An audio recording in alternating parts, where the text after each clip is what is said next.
Specially हम बात करें बीपीएससी के लिए या एसटेट के लिए, ठीक है, क्योंकि यही हमारे पास एग्जाम है। अभी बीपीएससी टीआरई 3 की बात करें तो आपके पास 1 से 1.5 महीने हैं। बीपीएससी टीआरई 3 का एग्जाम सौभाग्य से आगे चला गया है, बाकी का ये होने वाला कब था, मार्च या अप्रैल में, ठीक है। तो आपको एक्स्ट्रा 3 महीने मिले हैं, तो आपसे उम्मीद करते हैं कि आपने इन 3 महीनों का यूज़ किया होगा। लेकिन हम ये भी जानते हैं कि कुछ कलाकार, कुछ ऐसे स्टूडेंट जरूर हैं जो ये सोच के तैयारी नहीं की है कि डेट आई नहीं है, पता नहीं एग्जाम कब होगा, अब हम तैयारी जो है छोड़ देते हैं। तो आप सभी स्टूडेंट ये खास बात ध्यान रखें कि जो सिलेक्शंस हैं वो आपने जो कंटेंट पढ़ लिया है उसी के बेस पे आराम से लिया जा सकता है 1 महीने में। पहली बात तो क्लियर रखें कि 1 महीने यदि आपने मेहनत कर ली तो निश्चित तौर पे सिलेक्शन हो सकता है। तरीके क्या है, जरूरत क्या है, आपको कोर्स के बारे में पता होना चाहिए। कोर्स के बारे में पता होने से मतलब जैसे स्टूडेंट्स ने कोर्स को कंप्लीट कर लिया है, 2 तरीके स्टूडेंट हैं, जिनका कोर्स पूरा हो गया है, ऐसे स्टूडेंट जिनका कोर्स पूरा नहीं हुआ है। तो वो स्टूडेंट जिनका कोर्स पूरा हो गया है वो प्रॉपर रिवीजन करें। यदि यहाँ से पढ़ा है तो आपको क्या करना है, आपको जो नोट्स आपने प्रिपेयर किए हैं उस नोट्स में हमने थ्योरी भी पढ़ाई और न्यूमेरिकल भी करवाए हैं। तो पहली रिस्पॉन्सिबिलिटी जो हमने पढ़ाया है उस नोट्स को अच्छे से रिवाइज करना है, और वॉल्यूम 1 की टेस्ट सीरीज यदि नहीं दी है तो वॉल्यूम 1 की टेस्ट सीरीज को देना है। 1 की हो जाए तो फिर 2 पे जाना है। तो पहली प्रायोरिटी लेक्चर कंप्लीट करना, यदि लेक्चर कंप्लीट हो गए हैं तो उसके नोट्स को रिवाइज करना है, और रिवाइज करने के बाद आपको वॉल्यूम 1 की टेस्ट सीरीज देनी है। यदि आप ये सब कर लेते हो तो आप बहुत अच्छे से सिलेक्शन ले पाओगे। अब प्रॉब्लम आपकी क्या है कि आप सोच रहे होंगे कि सर मैं तो भूलता जा रहा हूँ, मैं जब पढ़ता हूँ तो मुझे याद ही नहीं रहता कि मैंने पहले क्या पढ़ा हुआ है। तो ये सबके साथ होता है, कुछ कोई नया नहीं हो, आप कोई रोबोट नहीं हो या कोई भी रोबोट नहीं है। चीज़ें यदि बहुत पहले पढ़ी हुई होती है तो हम भी क्यों ना हो, हम भी भूल जाएंगे, बट यदि आप उनको याद करने की कोशिश करोगे, थोड़ा सा दिमाग लगाओगे तो निश्चित तौर पर वो याद आ जाएंगी। और वैसे भी फिजिक्स जो है वो ऐसे पढ़ के याद थोड़ी होती है, उसके लिए तो अपन को थोड़ी सी न्यूमेरिकल प्रैक्टिस करने ही पड़ते हैं। और वो वॉल्यूम 1 में बहुत अच्छे लेवल के न्यूमेरिकल दे रखे हैं। लेवल से मतलब आप जिससे अपने कंटेंट को क्लियर कर सकें, ऐसा नहीं है बहुत हाई लेवल के हैं, अच्छे कॉन्सेप्चुअल क्वेश्चन दे रखे हैं, उनके सॉल्यूशन भी है। क्वेश्चन नहीं आ रहा है तो सॉल्यूशन लीजिए। अब ऐसे स्टूडेंट जिनका कोर्स अभी आधा हुआ है, 3/4 हुआ है, वो क्या कर सकते हैं, उनकी पहली रेस्पॉन्सिबिलिटी ये है कि वो जितना कोर्स हो चुका है उसका रिवीजन स्टार्ट करते हैं, और थोड़ा बहुत टाइम निकाल के आगे वाले टॉपिक पढ़ना चाहते हैं तो आप उनको पढ़ें। बताया, जैसे आप यदि 8 घंटे पढ़ते हो या 6 घंटे पढ़ते हो, 4 घंटे पढ़ते हो, मान लीजिए आप 5 घंटे पढ़ते हो एवरेज, तो आप 2.5 घंटे या 3 घंटे तो करेंगे रिवीजन जो आपने पढ़ चुका है उसके टेस्ट पेपर करना, और बाकी के 1-1.5 घंटे या 2 घंटे में आप नया कंटेंट पढ़ सकते हो यदि बहुत ज़्यादा आपने कंटेंट नहीं पढ़ा है तो। लेकिन यदि आपने 85% कंटेंट पढ़ लिया है तो 15% जो कंटेंट रह गया है उस पर ज़्यादा फोकस ना करके जो 85% आपने पढ़ लिया है उसको अच्छे से कवर कीजिए, क्योंकि सिलेक्शन की जो मार्क्स हैं, जो कट ऑफ है वो 100% नहीं जाती, लेकिन सिलेक्शन किस वजह से नहीं होते, क्योंकि जो पढ़ा होता है वो याद ही नहीं होता, उसको अप्लाई करना ही नहीं आता, तो ये बड़ा प्रॉब्लम हो जाता है। तो एक बार हम समरी कर रहे हैं जो अभी हमने इसका बोला है, जिनका पूरा कोर्स हो गया है वो रिवाइज करेंगे, वॉल्यूम 1 की टेस्ट सीरीज देंगे, अच्छे से टेस्ट सीरीज देंगे।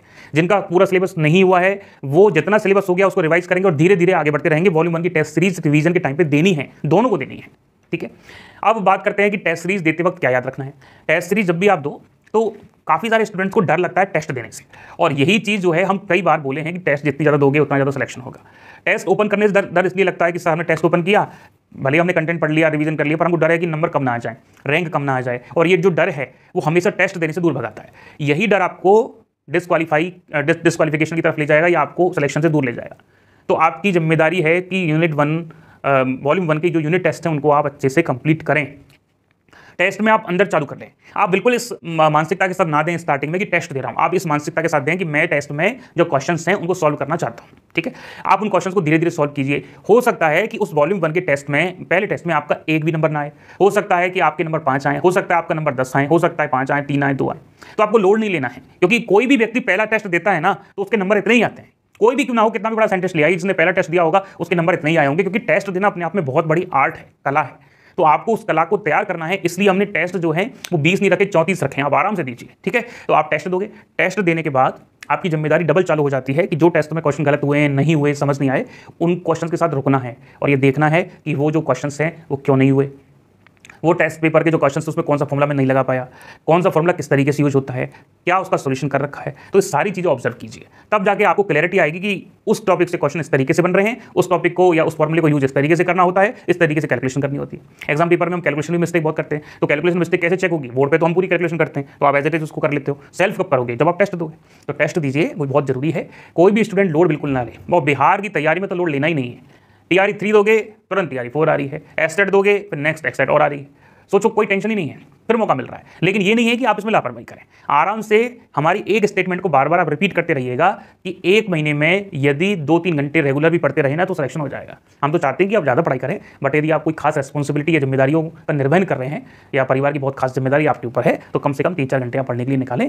1 महीना आपकी लाइफ को बहुत बेटर कर सकता है। और इसी तरीके से एस्टेट वाले जो स्टूडेंट हैं 1 महीना उनके लिए बचा है, 2 महीने बचे हैं, 3 महीने बचे हैं, जो भी आपकी एग्जाम्स का शेड्यूल है उसमें आसानी से सिलेक्शन हो सकता है। एस्टेट वाले स्टूडेंट्स को क्या खास ख्याल रखना है वो सुन लीजिए।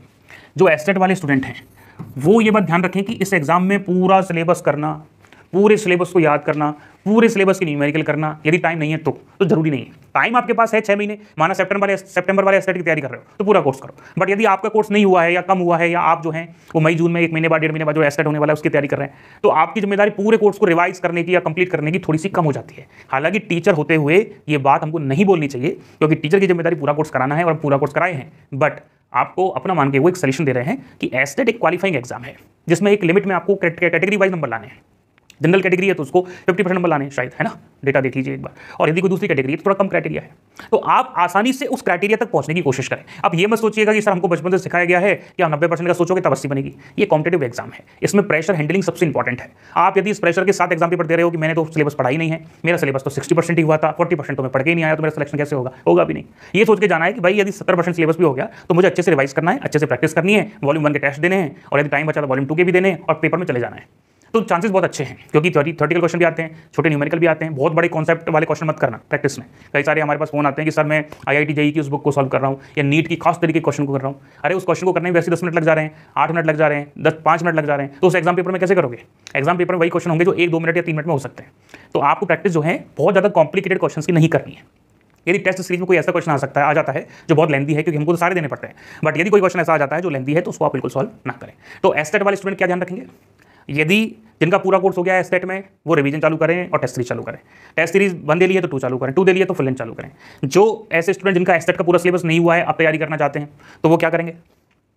वो अपने जितना सिलेबस हो गया है उसको पूरा करें, ठीक है, और जितना जो रह गया है उसको थोड़ा थोड़ा आगे बढ़ाएं। यदि 70-80% सिलेबस हो गया तो फिर आगे बढ़ाने की खास जरूरत नहीं है। आप टेस्ट दें, रिवीजन करें, अच्छे से फॉर्मल प्रैक्टिस करें, क्योंकि हमने लेक्चर्स में काफ़ी न्यूमेरिकल करवाए हुए हैं, ठीक है। जो स्टूडेंट फ्रेशर हैं, एस्टेट की तैयारी करना चाहते हैं, टारगेट जो है TRE 4 है, टारगेट जो है उनका नेक्स्ट एस्टेट का है, तो आराम से कोर्स ले लें और तैयारी स्टार्ट कर दें। डेली 2-3 घंटे 2-3 लेक्चर देखें, नोट्स अवेलेबल करवा दिए हैं, प्रिंट निकालें और जल्दी जल्दी कोर्स को भी पूरा कर सकते हैं। तो जैसी आपकी जिम्मेदारी आपको महसूस हो, जैसा आपके पास टाइम अवेलेबल हो, जैसी आपकी सिचुएशन हो, उसको मैनेज कीजिए और सिलेक्शन लीजिए। आराम से हो जाएगा, लोड कोई लेगा नहीं, टेंशन कोई लेगा नहीं। कोई भी इशू आता है, परेशानी आती है तो हमारा नंबर दिया है ना, बातचीत कर लेना, क्या तकलीफ आ रहा है, ठीक है। कोई भी क्वेरी आती है तो व्हाट्सएप पे मैसेज कर दो, ऐप डाउनलोड कर लेना।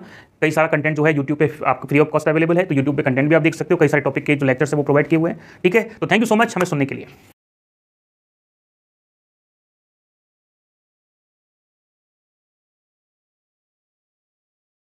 आपको बता दिया जाएगा कि टेस्ट का किस तरीके से पैटर्न है, एग्जाम पे बेस्ड है, और आपके सब्सक्रिप्शन तक इसका जो है एक्सेस रहेगा। तो ये है हमारे एस्टेट TRE के कोर्स में जो आपको दिया जाएगा उसका डिटेल। कोई भी आपको इश्यू है तो आप इस नंबर पे फ़ोन कर सकते हो, बातचीत कर सकते हो। कंटेंट को वापस कुछ प्रॉब्लम आ रही है उस समझने में, जानने में, तो आप वो कर सकते हो। यदि एडमिशन लेने में कोई इशू आ रहा है तो भी आप बात कर सकते हो, या आपको कुछ और बातें जाननी है एग्जाम पेपर के बारे में तो भी आप बात कर सकते हो।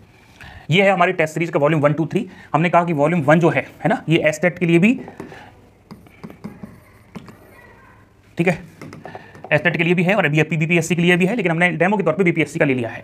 वॉल्यूम 1 में आपकी संख्या जो है वो बताया था 30 से 35 टेस्ट होते हैं, और टेस्ट का शेड्यूल का मतलब ये है कि पहला टेस्ट होगा, एग्जैक्ट पता है, यूनिट डायमेंशन एंड मेजरमेंट का, जो कि आपकी पहली यूनिट है। उसके बाद टेस्ट होगा आपका मोशन इन स्ट्रेट लाइन का, फिर मोशन इन प्लेन का, फिर होगा लॉज ऑफ मोशन, मतलब न्यूटन की गति के जो नियम है, फिर होगा वर्क एनर्जी पावर का, रिजिड बॉडी के देखो 2 टेस्ट होंगे क्योंकि बड़ा चैप्टर है और काफ़ी ज़्यादा क्वेश्चन उससे पूछे जाते हैं।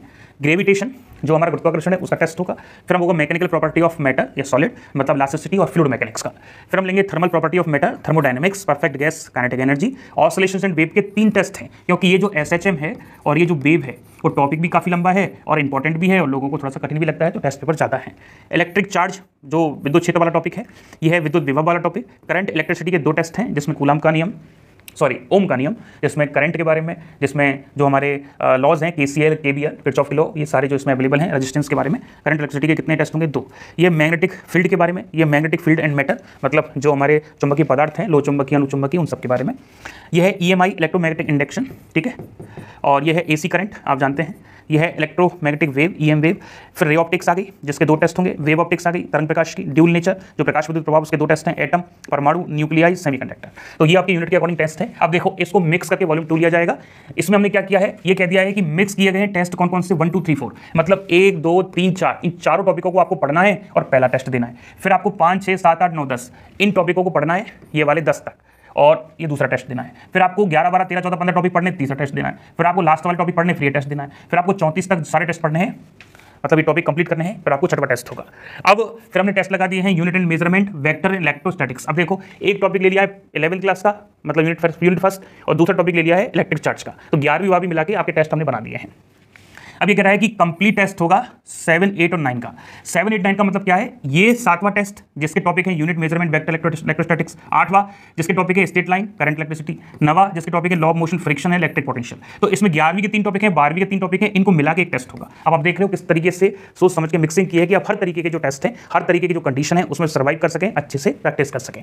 फिर आपका टेस्ट होगा 11वीं क्लास में वर्क एनर्जी पावर, 12वीं क्लास में चुंबकीय प्रभाव और चुंबकीय जो मैटर है, मटेरियल है। फिर होगा रिजिड बॉडी डायनामिक्स का और इलेक्ट्रोमैग्नेटिक इंडक्शन EMI का। इन दोनों टॉपिकों को मिला, सॉरी यहां से देखो अब कितना अच्छा है, 1 2 3 4 5 टॉपिक 11वीं के और 1 2 3 4 5 टॉपिक इसके हैं 12वीं के, दोनों मिला के 10 टॉपिक है। 10 टॉपिकों का टेस्ट होगा आपका नेक्स्ट। इस तरीके से ये अरेंज किए गए हैं।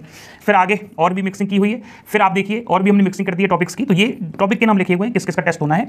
फिर आपका एक आधे सिलेबस का टेस्ट होगा, फिर एक आधे सिलेबस का टेस्ट होगा, फिर कंप्लीट सिलेबस का टेस्ट होगा। इस तरीके से आपके जो है करीबन 26 से लेकर 30 टेस्ट होने हैं, क्योंकि 4 टेस्ट हमने एक्स्ट्रा इसमें ऐड कर दिया है, वो लिखा हुआ है इसमें। हमने लिखा है क्या, इसमें नहीं लिखा है। 10 से 13 टेस्ट होने हैं। कितने? 10 से 13। और ये फुल लेंथ जैसा आपका एग्जाम पेपर होता है उसके अकॉर्डिंग टेस्ट आपके दिए जाएंगे। चलिए तो हम बात कर लेते हैं फीस स्ट्रक्चर की। ये आपको कोर्स समझ में आ गया, कोर्स में आपको क्या क्या दिया जाना है। और हमने बता दिया कि आपके यहाँ जो है 4 तरीके के कोर्स होंगे। एक होगा BPSC TRE के लिए, एक होगा 4 के लिए, एक कंप्लीट के लिए, एक टेस्ट सीरीज के लिए। अब इनकी हम फीस यदि डिस्कस करें तो फीस बड़ी सिंपल सी है कि यदि आपको lectures, NCERT practice, volume 1, volume 2, volume 3 complete access चाहिए, पूरा कोर्स चाहिए, तो BPSC TRE 3 की तैयारी करने वाले जो स्टूडेंट हैं जिनका एस्टेट क्वालिफाई है, ध्यान रखना, जिनका एस्टेट क्वालिफाई है, जो केवल BPSC हम लिख देते हैं, जो केवल BPSC 3 की तैयारी कर रहे हैं, जिनका कोर्स का सब्सक्रिप्शन केवल 2.5 महीने का है, क्योंकि उनका एग्जाम जून में है, तो वैसे भी 2 महीने में होना है, 15-20 दिन हमने एक्स्ट्रा दिए हैं। यदि एग्जाम किसी भी वजह से जून में नहीं हो पाता है तो आपका सब्सक्रिप्शन भी बढ़ा दिया जाएगा। तो कहने का मतलब क्या है कि TRE 3 का जो एग्जाम है वो आपके TRE 3 के एग्जाम तक आपका सब्सक्रिप्शन है। फीस जो है वो 3999 है, लेकिन आप यदि एडमिशन जो है वो 25 अप्रैल तक लेते हो तो फीस जो है वो केवल 2999 रहेगी, और ये अब तक की सबसे कम फीस है। इससे कम फीस में TRE 3 में कभी भी एडमिशन जो है पॉसिबल नहीं होगा। तो आप इस फीस में एडमिशन ले सकते हो 25 अप्रैल तक। ठीक है, कब तक? टिल 25 अप्रैल तक। सारे लेक्चर जो है रिकॉर्डेड फॉर्मेट में अवेलेबल है। यदि आप BPSC TRE 3 और TRE 4 ये कौन से हैं जो एस्टेट क्वालिफाई हैं, क्योंकि एस्टेट क्वालिफाई तभी दे पाएंगे, है ना, एस्टेट क्वालिफाइड स्टूडेंट के लिए। तो यदि वो दोनों एग्जाम्स का देना चाहते हैं कि सर मैं TRE 3 के साथ मुझे चाहता हूं कि मुझे TRE 4 का भी आप दे दीजिए, क्योंकि दोबारा परचेज ना करना पड़े या मुझे अच्छे से तैयारी करनी है टाइम लेके, तो सब्सक्रिप्शन जो है वो 5 महीने का है, मतलब ऑलमोस्ट डबल है। और यह TRE 4 के जो एग्जाम आपका अगस्त में होने वाला है तब तक है, और इसकी जो फीस है 599 है। यदि आप 25 अप्रैल तक इसको परचेज करते हो तो आपको फीस जो है वो केवल और केवल 3999 में अवेलेबल हो जाएगा। ठीक है, ऐसे स्टूडेंट जिनका एस्टेट क्वालिफाई नहीं है वो एस्टेट भी देना चाहते हैं, BPSC TRE 4 भी देना चाहते हैं, और एक चीज़ इसके बाद वापस एस्टेट देना चाहते हैं, तो उनका जो सब्सक्रिप्शन है वो 6 महीने का है, टिल रहेगा सितंबर तक। ठीक है, और फीस जो है 699 है। तो ये आप यदि 25 अप्रैल तक लोगे तो 499 में अरेंज हो जाएगा। ठीक है, चलिए अब बात करते हैं टेस्ट सीरीज की। टेस्ट सीरीज को केवल आप लेना चाहते हैं, कोर्स आपको नहीं चाहिए, तो टेस्ट सीरीज में आपको 1 + 2 + 3 तीनों मिलेंगे। आपको 199 में अवेलेबल होगा, लेकिन 25 अप्रैल तक एडमिशन होगा तो ये 1499 में होगी। ये 2499 में है इसके लिए टेस्ट सीरीज, लेकिन आपको कितनी मिलेगी? 199 में। ठीक है, 25 अप्रैल तक। और ये जो टेस्ट सीरीज है वो 2499 में 25 अप्रैल तक। तो आपको जो भी पसंद हो वो आप देख लीजिएगा। और एडमिशन कैसे लेना है? एडमिशन का बड़ा सिंपल सा तरीका है। आपको PGT फिजिक्स पॉइंट जो है एडमिशन ऐप जो है वो डाउनलोड करना है। कहाँ से? प्ले स्टोर से। ऐप को डाउनलोड करने के बाद आपको स्टोर के ऑप्शन पे जाना है। वहाँ पे एक स्टोर का ऑप्शन आता है, या आपको BPSC के कोर्स दिखाई दे जाएंगे। उसको जाने के बाद आपको BPSC का कोर्स चाहिए तो BPSC पे जाना है, एस्टेट का कोर्स चाहिए तो वहाँ एस्टेट पे टैप करना है, मतलब बटन दबाना है। जैसे आप दबाएंगे तो आपका पूरा कोर्स खुल जाएगा। चाहो तो आप कंटेंट को विजिट कर सकते हो कि किस तरीके से हमने पूरा जो मटेरियल है, लेक्चर्स, टेस्ट सीरीज दिए हुए हैं। और नीचे एक ऑप्शन आएगा आई एम इंटरेस्टेड का। ठीक है, तो आप इस आई एम इंटरेस्टेड के ऑप्शन को टिक करोगे तो आपको एक लिंक आएगी। ठीक है, व्हाट्सएप नंबर है तो व्हाट्सएप पे आएगी, बाकी का मोबाइल पे आएगी। इस लिंक को टैप करने के बाद आपको सीधा फीस पे करने वाले ऑप्शन पे लेके जाएगा। तो वहाँ से आप पेमेंट करेंगे, फीस की रिसिप्ट आएगी जो नंबर पर सेंड करनी है, उससे आपको व्हाट्सएप ग्रुप मिल जाएगा। एडमिशन लेते ही लेक्चर चालू हो जाएंगे और सब कुछ जो हमने बताया है वो एक साथ आपको दे दिया जाएगा। अब हम